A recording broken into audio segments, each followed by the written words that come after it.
গুরুত্বপূর্ণ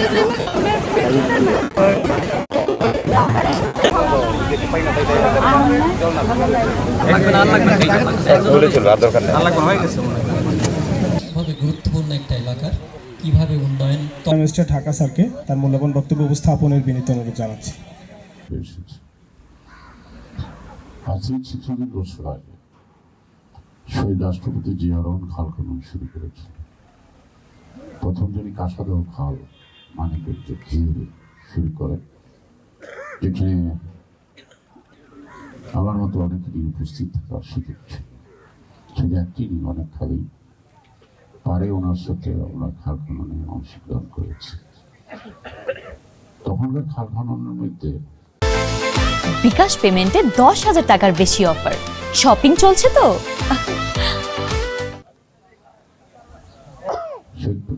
প্রেসিডেন্ট জিয়া রহমান যেটা পারছেন সেটা একটা উদ্দীপনা তৈরি করছে।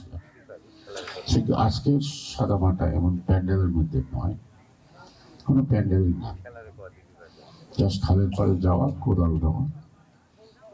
এবং প্রথম খাল যখন খাল খনন কর্মসূচির প্রথম অংশে চলে যায়, প্রায় 1 ঘন্টা ব্যাপী তিনি মাঠে কাটছিলেন অন্যান্যদের সাথে। আমাদের বয়সও যুবক না বললেও বৃদ্ধ ছিলেন না।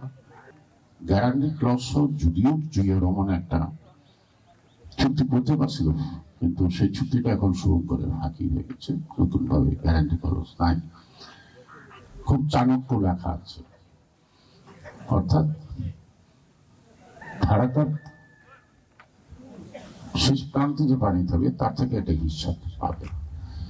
ফারাক্কায় যে পরিমাণ পানি এসে জমা হওয়ার কথা, ওই পরিমাণ পানি তো জমা হয় না, কারণ 150 সংযোগ খাল দিয়ে আগেই পানিগুলি চলে যায় নানা দিকে। ফলে আমাদের ভাইকে পানি জোটে না, জোটার কারণে দেখবেন পদ্মা নদীতে বিশাল চর পড়ছে, অর্থাৎ সিচুয়েশন বেড়ে গেছে। অর্থাৎ যদি নদীর প্রবাহ যখনই থাকবে না, তখনই তার মাটির তলদেশ ভরাট হতে থাকবে। একটা পর্যায়ে গিয়ে দেখবেন যে 14 মাসে বন্যা হবে। অর্থাৎ এই যে পানির যে ধারণ ক্ষমতাটা, তার সেই ধারণ ক্ষমতাটা হারিয়ে ফেলে। আমাদের দেশেও ধরুন পদ্মাতে আমরা পদ্মা ব্রিজের উপকারিতা পাচ্ছি, সেটা আমরা বুঝতে পারি না যে ছোট ছোট কাজ থেকে যে মানুষের কত ধরনের উপকার হয়, রাষ্ট্রের কত টাকা সাশ্রয় হয়। এই উপলব্ধিগুলি আমাদের সবাই করতে পারবেন। রাষ্ট্রটা কারো একার না, সবার। যিনি সরকারি প্রশাসনে চাকরি করেন তারও ইচ্ছা দেশ, একটা সাধারণ মানুষ ওইটা দেশ, আমারও ওইটা দেশ। এই দেশটা ভালো থাকলে তবে না সবাই ভালো থাকবো। সে কারণে এই উদ্যোগ যে নেওয়া হয়েছে অনেক বাস্তবতার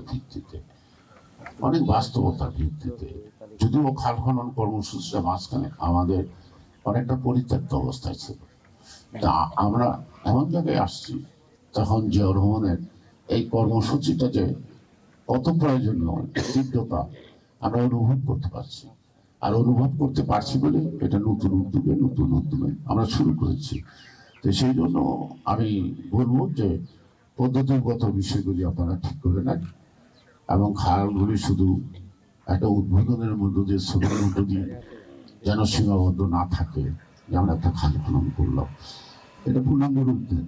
1 বছরে পারবেন না, 2 বছরে হবে, সে অনেক হতো। পরবর্তী পর্যায়ে যেটা বলছি সেটাই জেলা প্রশাসনের আলাপ হচ্ছিল যে কোন দিক দিয়ে আসলে, তো যেই দিক দিয়ে আসুক দুরবস্থা দেখছে, অন্য দিক দিয়ে আসলে দুরবস্থাটা আরো বেশি চোখে পড়ত। এই অঞ্চলটি খুব সুন্দর অঞ্চল ছিল বসবাসের, এখানে এত বাড়িঘর ছিল।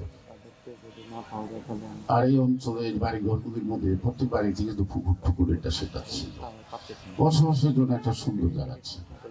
কিন্তু একদিকে এগুলোই নাই, এখন বড় বড় বিল্ডিং হচ্ছে এবং স্থানীয় অস্থানীয় ব্যাপার আছে। আদি এই সময়টা এই অঞ্চলের লোক সংখ্যা বোধহয় 20% হবে, আর 80% কিন্তু বাইরে থেকে আসে। এখানে একটা সমাজ ব্যবস্থারও কিন্তু বিভক্তি দেখা দিয়েছে, অর্থাৎ আদি যারা আর যারা নতুন আসছে এরা একসঙ্গে এক সমাজ ব্যবস্থার মধ্যে নাই, যার যার মতো তার মধ্যে। যারা পুরান আছে তারা পুরানদের না খুঁজে পারে না, তাই তাদের মধ্যে একটা সমাজ আছে।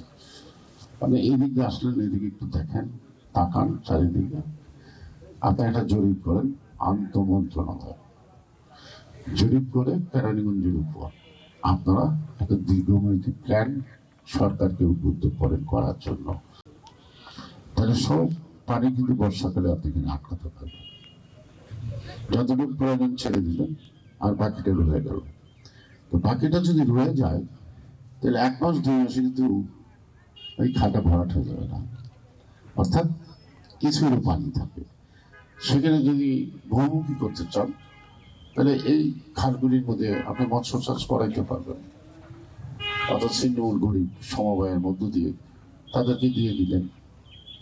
রেভিনিউ কত পাইলে বড় কথা না, অর্থাৎ জনস্বাস্থ্যের জন্য পুষ্টির যে অভাবটা, সেই অভাবটা মিটতে পারলো।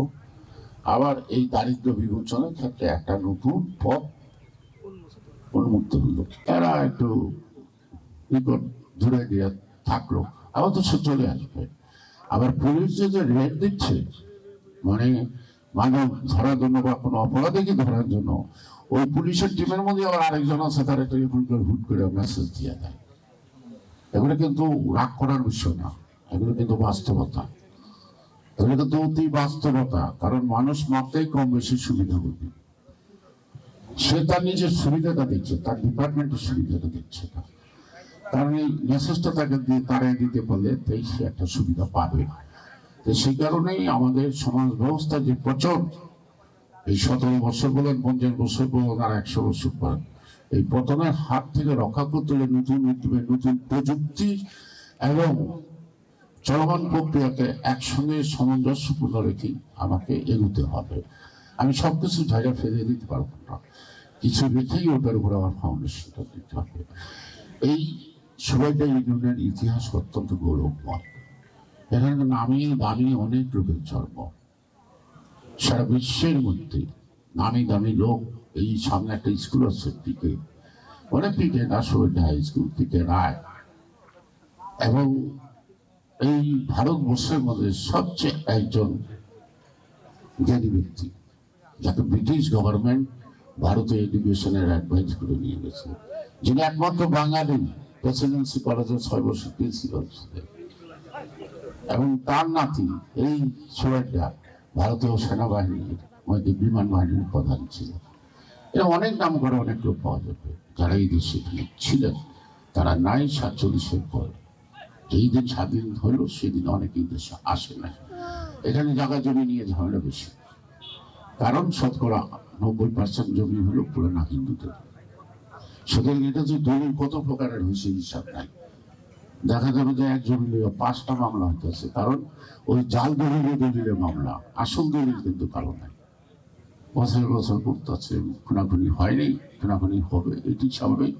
এবং ভূমি দস্যুর ভিত্তিটা বাড়ছে এই কাজ থেকে। সেই কারণে আপনার মনে হয় যে বিশেষ করে এসি ল্যান্ডকে আপনারা তদবির পান। আমার একটা দাবি থাকে আপনাদের কাছে, আমার এই কেরানীগঞ্জে জিরো খতিয়ানের যত জায়গা আছে তার চিহ্নিতকরণের মধ্য দিয়ে আপনাদের আওতায় নিয়ে আসতে হবে।